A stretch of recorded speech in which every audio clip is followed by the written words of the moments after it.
Break के बाद आपका स्वागत है। बिजनौर में जो भी कांवड़ यात्रा के दौरान जो चीजें सामने आई, मचार को लेकर के आगजनी हुई, उसने तमाम सारे अपने आप में सवाल खड़े किए। लेकिन इसके पीछे नफरत का सौदागर कौन है? मजार पर जो तोड़फोड़ हुई, चादर भी जलाई गई, यानी कि कुल मिलाकर के माहौल बिगाड़ने की कोशिश की गई। क्या कुछ मंशा थी, क्या कुछ मकसद था, किस तरीके से पूछताछ लगातार जारी है। लेकिन इस पूरी कवायद के बीच मैं फिर कहूंगा, पुलिस का गुड वर्क साफ तौर पर सामने आया। मेहमान हमारे साथ लगातार जुड़ गए। इस बीच हाजी हसन जी भी जुड़ गए हमारे साथ, मुस्लिम स्कॉलर। हाजी जी नमस्कार, बहुत बहुत आपका भी स्वागत है, आपने ज्वाइन किया। हाजी जी, लगातार हम ब्रेक में आने से पहले किस तरीके से आपने अभी हमें ज्वाइन किया है, हमने बीजेपी की भी प्रतिक्रिया ली, सपा की भी प्रतिक्रिया ली और नितिन जी की भी प्रतिक्रिया ली। मैं आपसे जानना चाहूंगा, इस पूरे सिनेरियो के बीच, कांवड़ यात्रा के बीच जो माहौल खराब करने की जो कोशिश की गई है, इसके पीछे क्या कुछ मंशा थी? और अभी 10 दिन बाद देखिए मुहर्रम भी आ रहा है। देखिए, ये साजिश बड़े लंबे टाइम से चल रही है। कहीं ना कहीं हमारा प्रशासन, ठीक है, पुलिस बधाई की पात्र है कि उसने खुलासा कर लिया, अपराधियों को पकड़ लिया, लेकिन बहुत देर से। उस पुलिस के अलावा भी कुछ एजेंसियां हमारी होती हैं जिनका बहुत बड़ा दायित्व होता है शांति व्यवस्था को स्थापना में, जिनके पास पहले से इनपुट रहते हैं। वो सब क्यों फेल हो रही हैं, बार बार फेल हो रही हैं? ये एक बहुत गंभीर विषय हो गया।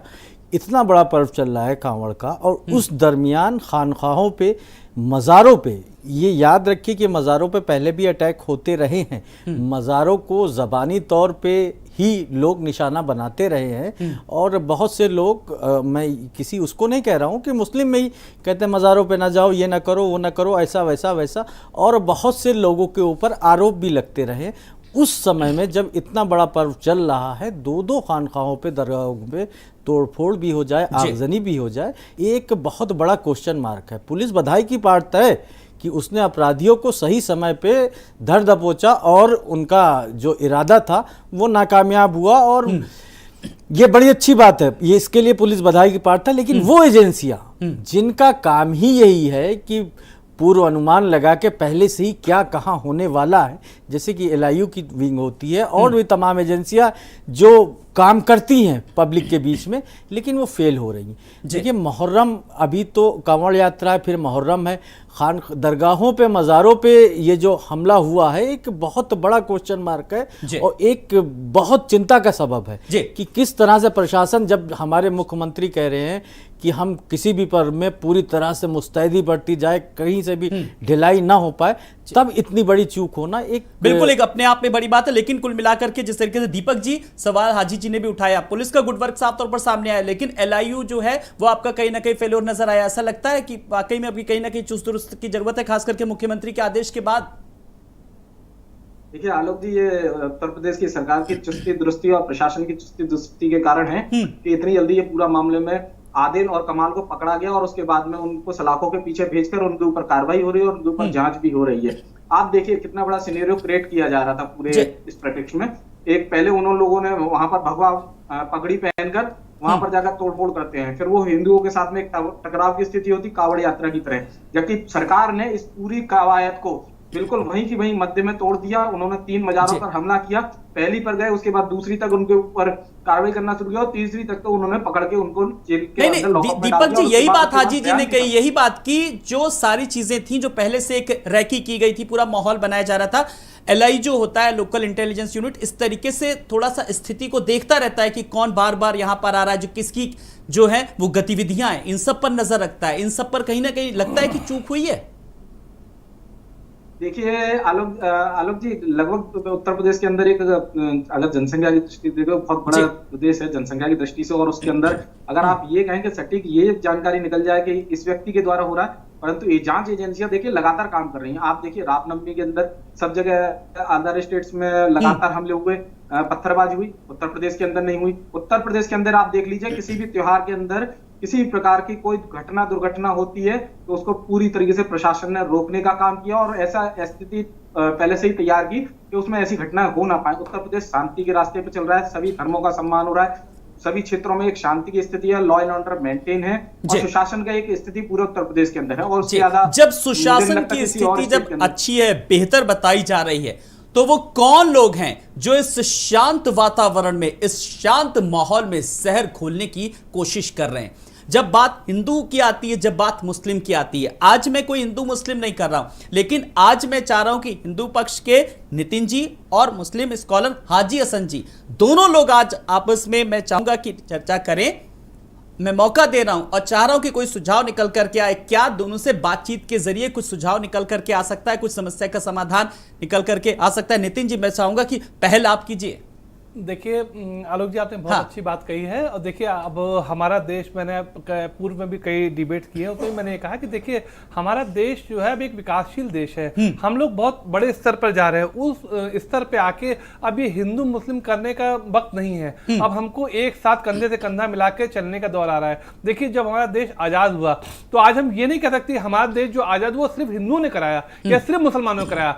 हमने आजाद कराया, हमने आजाद किया, उसमें दोनों का सहयोग बराबर का है। लेकिन ये कुछ मुट्ठी भर लोग हैं, कुछ राजनीतिक लोग हैं जो नहीं चाहते कि सौहार्द बना रहे, जो सिर्फ अपनी राजनीतिक सत्ता की रोटी सेकने के लिए वो इस तरह का उन्माद फैलाते हैं कि कुछ ऐसा करते हैं। जैसे देखिए आपने देखा होगा कि जब से योगी जी आए हैं तब से माहौल यूपी का काफी बेहतर हुआ है, सुधर गया है। इन्वेस्टमेंट समिट हो रही है, बड़े बड़े इन्वेस्टमेंट यहाँ आ रहे हैं। उस बीच में ये हिंदू मुस्लिम का एक दौर चलाते हैं अलग से, ताकि जो माहौल है वो खराब होता रहे। इस समय हमें ऐसे बुद्धिजीवी लोगों की जरूरत है, वो चाहे हिंदू धर्म के हो या मुस्लिम धर्म के हो, कि उनको स्वयं बैठ के इस पे चिंतन करना चाहिए और उसको स्वयं बैठ के इन समस्याओं से आगे। बिल्कुल, इसीलिए मैंने आज मौका दिया है। हाजी साहब, आप तो मुस्लिम स्कॉलर हैं, इतने अच्छे जानकार हैं, अच्छा सोचते हैं, अच्छा बोलते हैं, तो आप भी कुछ सुझाव देना चाहेंगे कि वो चंद मुट्ठी भर लोग कौन हैं, उन्हें कैसे चिन्हित किया जा सकता है और कैसे इस समस्या से, इस हिंदू मुस्लिम से निजात मिल सकती है? आज मैं कोई हिंदू मुस्लिम नहीं कर रहा हूं। देखिए नितिन जी ने बड़ी अच्छी बात कही कि आज़ादी से लेके आज तक हम सबका, हाथ से हिंदू माँ से मुसलमान बन के ही हम बनता है, और हम सबका, सिख ईसाई सबका, हम सबका योगदान है कि आज हमारा देश और हमारा प्रदेश इस स्थिति में है। खैर रही बात ये कि देखिए ये जो चंद्र मुट्ठी भर अपराधी किस्म के लोग हैं, जो अपराधी हैं, जिनकी मानसिकता ही अपराधी है। लेकिन अभी जो हमारे भाजपा के प्रवक्ता बोल रहे थे, कह रहे थे, मैं खुद बधाई दे रहा हूं वहां के पुलिस प्रशासन को कि उन्होंने वक्त रहते कार्रवाई की। लेकिन कहीं ना कहीं हमारी एजेंसियां फेल हो रही हैं, हुई नहीं है, हो रही हैं, होती चली आ रही। चाहे वो भाजपा की सरकार को बदनाम करने के लिए किया जा रहा हो, चाहे मुख्यमंत्री के इकबाल को डाउन करने के लिए किया जा रहा हो, चाहे प्रदेश का वातावरण खराब करने के लिए किया जा रहा हो, किसी के द्वारा भी, लेकिन ये उजागर नहीं हो पाया। ये हरकतें बार बार होती चली जा रही हैं, एक के बाद एक घटना होती है। कभी अयोध्या में मस्जिदों के आगे कोई कुछ फेंकता है, कभी खानकाहों पे हमला होता है, कभी मंदिरों पे, कभी मस्जिदों पे। तो लेकिन इनके पीछे कभी कहा जाता है कि कुछ पीएफआई का हाथ है। हम डिमांड कर रहे हैं, हम कह रहे हैं कि उसको बैन कीजिए, उनके सारे पदाधिकारियों को जेल में डालिए अगर वो है। लेकिन क्यों देर हो रही है? आखिर चूक कहाँ हो रही है? कभी कहा जाता है विदेशी ताकतों का हाथ है। अरे बुलाइए उस देश के उच्चायुक्त को, उसके राजदूत को बुलाइए और जलील कीजिए। उसकी हिम्मत कैसे हो सकती है किसी विदेशी ताकत की कि हमारे देश के अंदर माहौल खराब करे और अराजकता फैलाए? बंद कीजिए ऐसे सफारत खाने, तोड़ दीजिए ऐसे देशों से संबंध। हमें नहीं रखना ऐसे देशों से संबंध जो हमारे यहाँ के, हमारे बहन भाइयों के खून का प्यासा हो। क्या मिलेगा हमें ऐसे लोगों से संबंध रख के? तो कहीं ना कहीं हमारी एजेंसियां नाकामयाब हो रही हैं, और इसके लिए समाज के सभी वर्गों को, सभी बुद्धिजीवियों को, सभी धर्मावलंबियों को बैठ के आसपास अपने निगाह रखनी होगी, और पुलिस प्रशासन को वक्त रहते सूचना देनी होगी, एजेंसियों को सूचना देनी होगी कि ये गलत हो रहा है, इसको फौरन रोका। चलिए, आज आरोप प्रत्यारोप के बीच थोड़ी सी डिबेट आज मेरी सार्थक जा रही है। मैं भी चाह रहा हूं कि कुछ चीजें निकल करके आए। अगर हम हर रोज समस्या को लेकर के बात करते हैं तो समस्या के साथ साथ आज उसका समाधान भी सामने आ रहा है, समाधान के साथ साथ उसके सुझाव भी तमाम सारे आ रहे हैं। समीर जी, जब चंद मुट्ठी भर लोग हैं जो इस समाज में किस तरीके से, जो वातावरण को किस तरीके से दूषित कर रहे हैं, समाज में अराजकता फैला रहे हैं, महज चंद लोग, तो कैसे उनको चिन्हित किया जाए और किस तरीके से उन पर कार्रवाई की जा सकती है आने वाले समय में? आज एक सुझाव आपसे। आलोक जी, जैसे मैंने अपने ओपनिंग स्टेटमेंट में बोला था कि एक तो हो गया जिसको चिन्हित करने वाली बात कि कैसे इनको चिन्हित किया जाए, दूसरा है कि इनके पीछे अगर कोई कनेक्शंस निकल के आ रहे हैं तो उन कनेक्शंस को खत्म कैसे किया जाए। इसमें तो देखिए सरकार का बहुत बड़ा रोल है, क्योंकि सरकार के पास ये अथॉरिटी है कि वो ऐसे, एक तो एजेंसीज हैं जो ये पता करा सकती हैं कि लिंक्स का खुलासा कर सकती हैं, लिंक्स पे इन्वेस्टिगेट कर सकती हैं। दूसरी बात, सरकार के पास अथॉरिटी है ऐसे संगठनों को, ऐसी कनेक्शंस को बैन करने की और उन पे उचित कार्रवाई करने की। तो सरकार को उस डायरेक्शन में काम करना पड़ेगा। दूसरी चीज, जो भी सरकार है, अगर देखिए कोई भी कहीं भी विफलता है, देखिए आप अगर कोई अच्छा काम कर रहे हैं तो अपनी पीठ थपथपाइए, लेकिन अगर कहीं चूक है तो आपको वो चूक पहले एक्सेप्ट करने पड़ेगी कि ये चूक हो रही है। अगर आप वो चूक एक्सेप्ट करेंगे तभी आप उस दिशा में काम करने की सोचेंगे, उस दिशा को काम करेंगे। तो जैसे हमने अभी भी देखा था कि कानपुर हिंसा और उसके बाद जो हिंसा हुई थी काफी जगह, उनमें भी देखा गया था कि कितना जो एजेंसियां हैं, जो सुरक्षा एजेंसियां हैं, जो इंटेलिजेंस यूनिट्स हैं, उनकी कहीं ना कहीं चूक सामने आई थी, लेकिन वहां पे भी एक्सेप्टेबिलिटी नहीं थी। आज फिर से ये हुआ है तो हाँ ठीक है, जो भी पुलिस के अभी हाजी जी ने कहा, और देखिए इसको कोई दो राय नहीं है कि पुलिस ने समय रहते रहते इसको एक बहुत बड़ा हिंसक घटना होने से बचा ली। और हम तो विपक्ष हैं, हम तो ये कहते हैं, हम तो जब काफ़ी टाइम से जो प्रदेश की पुलिस प्रशासन है वो कैसे ढीली इस व्यवस्था चल रही है, कैसे वो कोई भी जुर्म का नहीं रोक पाने में समर्थ हैं, वो तो हम पहले से ही कह रहे हैं। लेकिन इस वाले केस में कम से कम ये हो गया कि समय रहते चीज़ों को आइडेंटिफाई कर लिया गया, जनता के सामने ला दिया गया, तो ऐसा एक कोई बड़ी घटना होने से हम बच गए। तो इसके लिए तो बधाई। लेकिन जो एक फ्लॉ है, जो एक सिस्टम में फ्लॉ है, उस सिस्टम के फ्लॉ को आइडेंटिफाई करना, एक्सेप्ट करना और उस पर काम करना बहुत जरूरी है। और इसके अलावा देखिए, ये तमाम सारे सुझाव आए हैं दीपक जी आपके लिए, अब इसको आप मंत्रालय तक पहुंचाएंगे अपने।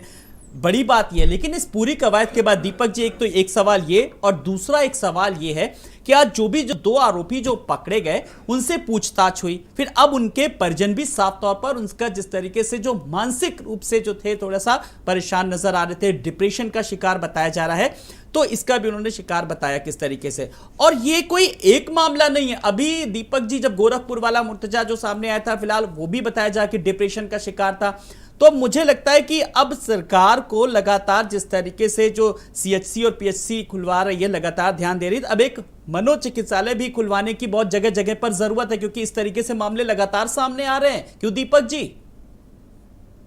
देखिए आलोक जी, मनोचिकित्सकों की कमी नहीं है। आगरा के अंदर, बरेली के अंदर, दोनों जगह है। आप ऐसे लोगों का कहीं पे भी इलाज हो सकता है, परंतु इनका इलाज इस प्रकार से नहीं हो सकता, क्योंकि इनके दिमाग में इस प्रकार की दिक्कत नहीं है। इनके साथ में दिक्कत दूसरी प्रकार की है। ये लोग धर्म के नाम पर एक तरह से एक संप्रदाय को भड़काने का काम करते हैं, फिर दूसरे पर अपने धर्म को थोपने का काम करते हैं। जब ऐसी ही विचारधारा के साथ लोग आगे बढ़ेंगे तो जाहिर सी बात है कि इस प्रकार के परिणाम सामने आएंगे। देखिए समीर जी अभी लगातार कह रहे थे कि इनपुट्स का फेल है। मैं आपको बताता हूँ इनपुट्स का फेल किसे कहते हैं। लगातार दंगे के ऊपर दंगे, ऐसा उत्तर प्रदेश के अंदर 12 से लेकर 17 तक हुआ। आप देखिए उसके बाद आज एक भी दंगा नहीं हो रहा पूरे उत्तर प्रदेश के अंदर।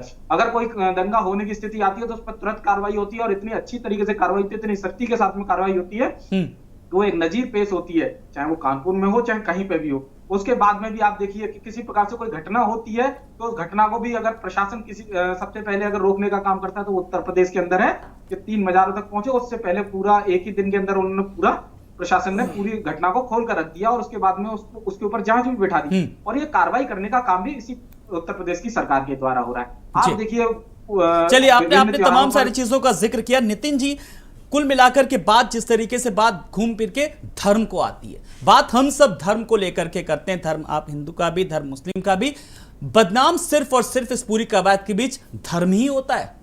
आलोक जी, मैं आपको एक बहुत अच्छी इसका एक उदाहरण देना चाहता हूं इस डिबेट के माध्यम से। देखिए अभी आपने देखा कुछ मुस्लिम कंट्रीज हैं जहां पे सार्वजनिक नमाज को बैन कर रखा है, वहां पे मुस्लिम बहुल्य क्षेत्र हैं, फिर भी उन्होंने सार्वजनिक नमाज को बैन कर रखा है। और एक बात समझिए, वहां पे हिंदुओं की संख्या दिन प्रतिदिन बढ़ रही है, लेकिन हमने आज तक एक भी दंगा नहीं सुना कि हिंदू मुस्लिम को दंगा हुआ हो।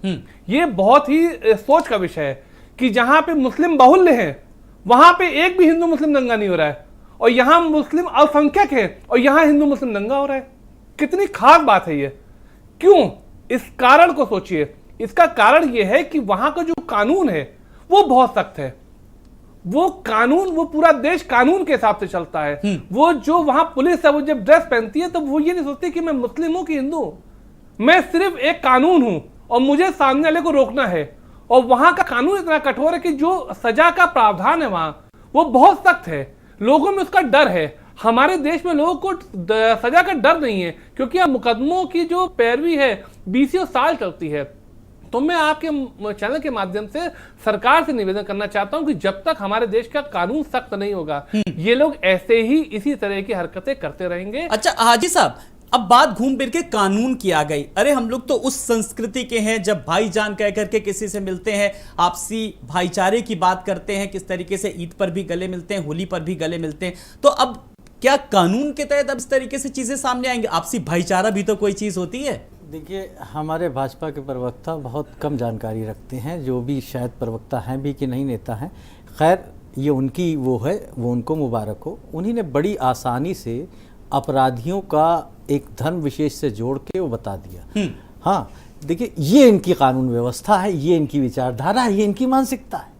हम यहाँ पे बात थोड़ी थी, नितिन जी भी थे, हम भी थे, विपक्ष भी था, सब बात कर रहे थे कि अपराधियों पे लगाम लगे कैसे, लूप होल कहाँ रह गया है जिसके चलते ये घटनाएं हो रही हैं। हम तो अपने मुख्यमंत्री की भी तारीफ कर रहे थे कि कड़ा आदेश है, हम तो पुलिस की भी तारीफ कर रहे थे, लेकिन जहां पे कमी है उसको कहना पड़ेगा, ये एक्सेप्ट करने की पोजीशन में नहीं है। पता नहीं कौन सा नशा होता है, एक सत्ता का अहंकार होता है, लेकिन लोग भूल जाते हैं अहंकार। रावण से बड़ा अहंकारी कौन था? अहंकार उसका नहीं चला।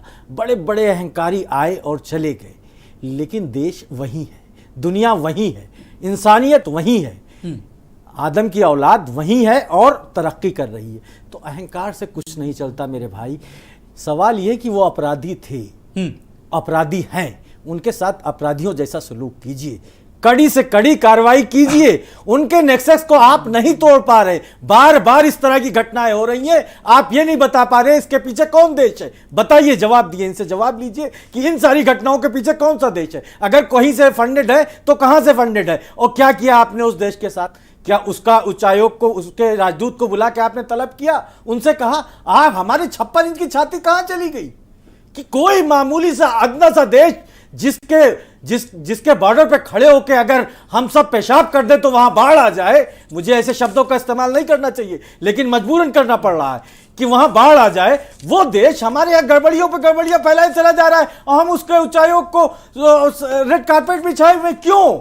मुझे लगता है हाजी साहब, जो आप देश को लेकर के, विदेश को लेकर के इतने सवाल कर रहे हैं, मुझे लगता है आपको फोकस उस पर करना चाहिए कि जो 2 गिरफ्तारियां हुई हैं उस पर सरकार ने क्या कुछ कार्रवाई की है, उन पर क्या कार्रवाई हुई है, जिन्होंने किस तरीके से नाकाब कोशिश की है, मजार पर तोड़फोड़ की है, मजार पर आगजनी की है। सवाल वो उठाना चाहिए, आपको पूछना चाहिए हाजी साहब। अगर जड़ नहीं काटेंगे, आप पत्ते तोड़ते जाइए, फिर से निकलते रहेंगे। प्रहार जड़ पे करना होगा। ये आतंकवाद का, ये उग्रवाद का जो जड़ है, इसको भी उसके ऊपर प्रहार क्यों नहीं करते आप? कितनी टहनियां काटेंगे आप? वो फल फूल रहा है पेड़। अरे भाई, कहां है हमारी सरकारें का? क्यों इंतजार करनी है? पीएफआई पे बैन क्यों नहीं हो रहा है? उनके अधिकारी और हमें खुद भी कहीं ना कहीं बदलाव की जरूरत है, तभी शायद सिस्टम में भी बदलाव आएगा। बहुत बहुत आप सब मेहमानों का शुक्रिया। समीर जी आपका भी, हाजी हसन जी आपका भी, नितिन जी आपका भी, दीपक बघेल जी आपका भी बहुत बहुत शुक्रिया। तो बड़ी बात यह कि जिस तरीके से बिजनौर में जो तस्वीर सामने आई, आखिर उसका जिम्मेदार कौन है, और क्या ऐसा सिस्टम में बदलाव किया जाए जो इस तरीके की घटनाओं की आने वाले समय में हरगिज पुनरावृत्ति ना हो। विचार हम सबको करना है। नमस्कार।